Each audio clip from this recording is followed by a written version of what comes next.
আপনার কাছে কে বেস্ট, সাকিব আল হাসান নাকি মেসি? ও বিশাল একটা প্রশ্ন। অ্যাকচুয়ালি সাকিব আল হাসান আমার দেশের ছেলে, সেই হিসাবে সাকিব আল হাসানকে আমি ভালোবাসি।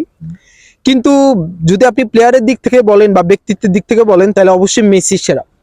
আর আমি মেসিকে অনেক অনেক বেশি লাইক করি, কজ হচ্ছে মেসি খেলে দেশের জন্য। মেসি এই যে এবার কাপ নিয়েছে, সে কিন্তু তার জন্য খেলেনি, সে খেলেছে দেশের জন্য।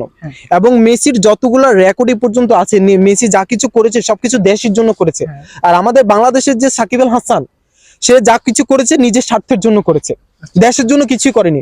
আপনি একটু তার বিষয়টা আইডেন্টিফাই করে দেখবেন, সাকিব আল হাসান যা করেছে নিজের স্বার্থের জন্য করেছে। তারপরও মানুষ দেশপ্রেম, মানুষের মধ্যে দেশপ্রেম আছে, খেলার প্রতি ভালোবাসা আছে বলে এখনো হাজার হাজার মানুষ সাকিব আল হাসানকে ভালোবাসে। আমিও ভালোবাসি, আমার দেশের ছেলে। একটা জিনিস জানেন যে সাকিব আল হাসানকে কিন্তু অনেকবার ইনভাইট করা হয়েছে বাংলাদেশে খেলতে আসার জন্য, কিন্তু সে কিন্তু সেটা রিজেক্ট